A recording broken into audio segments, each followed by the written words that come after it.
Thank you for tuning in. Now, at first, I wasn't going to put a video together about this, but I've spent so much time and had a lot of frustration, so I figured I'd go ahead and do this. Let me explain what's going on. So this is a Phantom 3 Advance that a friend gave to me and asked if I could help her out. Basically, it had a very tough landing, and one of the ESCs burnt out. She saw a puff of smoke and asked if I could take a look. So with that being said, I was able to disassemble this. It's really a pain to get under the hood, and I'll share a bit about how to do that here in a minute. Over here is a Phantom 3 Pro that a friend gave to me because he's not using it anymore. He had an issue with one of the motors and said we could have this board. So from my research, this main ESC board is compatible with the Phantom 3 Advance. Now, the interesting thing here is, you guys know that I've been doing DIY for years. If you lose an ESC on one of these, you just desolder it, replace it, and put it in. In the world of DJI, they've made everything really compact into a circuit board where all your ESCs, your flight controller, all of that mount. But if you lose one, you have to replace this whole board. So that's what we're up against. The board, I believe, retails for anywhere from $130 to $150. Not a cheap replacement, especially if it's just one ESC. So when firing up DJI Go with this Phantom 3 Advance, there is an ESC error.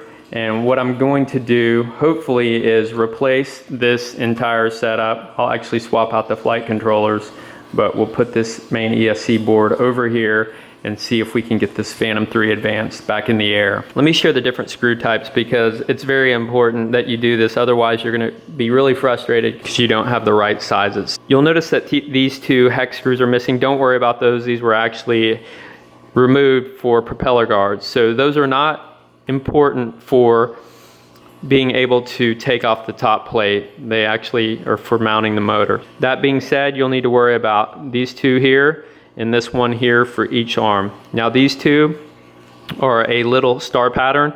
This is a T8 bit, so make sure you have one of those. And for this guy right here, it's actually a T8 bit as well, but you'll notice that it's a screw. So this is definitely a lot more recessed. My standard bit didn't work, so you can see I have this longer bit with a bit longer shaft that allowed me to get down in there and unscrew that. So definitely keep that in mind. You may have to undo one of the landing gear just to get a straight shot down in there. But once again, T8 for both the screws near the motor as well as halfway down the arm. Removing the screws was definitely the easy part. Now I'll show you guys the tricky part here. So once I removed everything, I was able to lift up this arm a little bit. There are these clasps, as you can see here and here, that mount to the top plate. Now that was really tricky because you don't want to pull too hard or you'll crack this plate. So what I had to do, I'll cut to a photo of it here in a minute, is prop those up and then slid a piece of cardboard underneath there.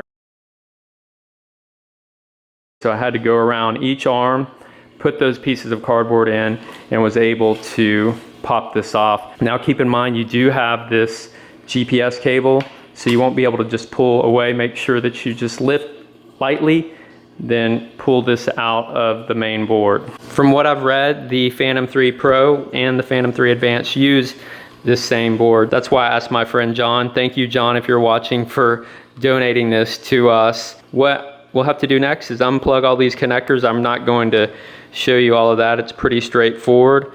And then we'll desolder each of these connections, put this board in the Phantom 3, and then solder everything back. I will also mention that this hot glue or this white glue is really annoying, but you definitely want to do your best to remove as much of that as you can before you put your iron on each of these points. I've removed the board from the Phantom 3 Pro. Now one thing we'll do, just to be safe, I'm going to switch out the flight controller from this good board, put the Phantom 3 Advance flight controller.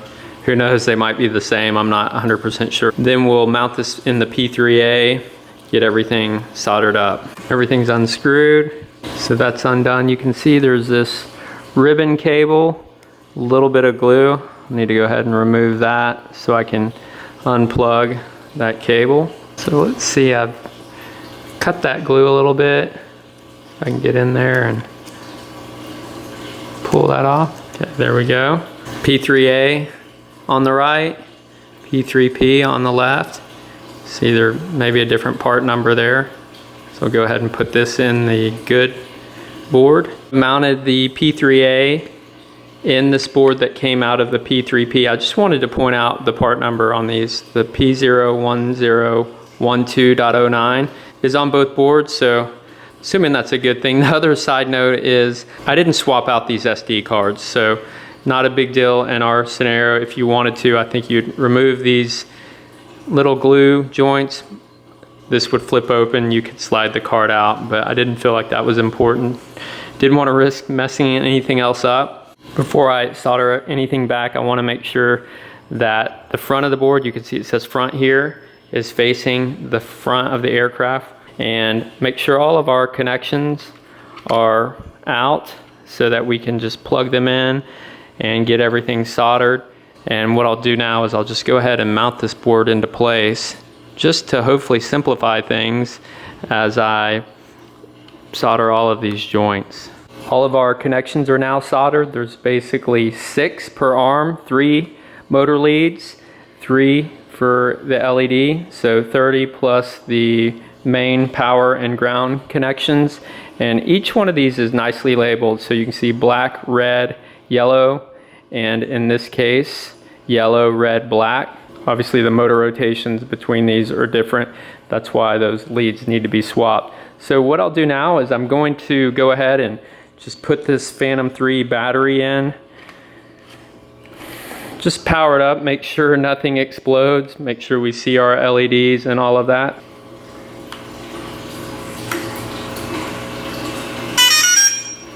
That's a good sign. The startup tone looks like all LEDs are functioning. I have go open. You can see that it does recognize the Phantom 3 Advance. Let's see what error message it's going to show us now. Okay, so it tells us IMU error, which is good. I don't see any ESC errors. So what I'll do now, I'll go ahead and put the top lid back on.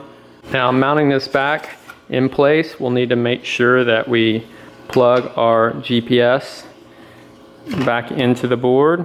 Now hopefully this will be easier than when I took it apart. We should hopefully get everything to snap into place. We ultimately want to make sure that all of our motor and LED cables or wires are not in a position where they could bind or we could run a screw through them. The lid is snapped back on. I'm going to use this T8, the long screw that's recessed that goes in here. I'll just drop that down there. And I went ahead, and you'll probably need to do this. These are also T8 smaller screws that I removed from this leg just so I could have enough space to get straight down in there with my bit.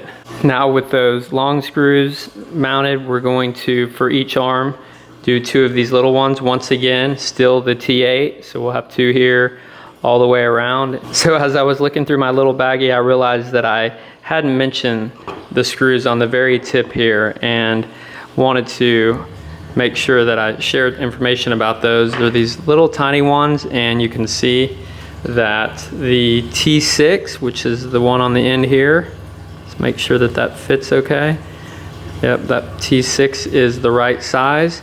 So I'll go ahead and use this to do 1 screw in each of the 4 arms, and then we'll be ready. Thing is installed.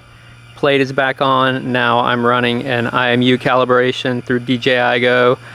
Takes about 5 minutes. So our calibration is complete. We're at 100%. It says we're calibrated.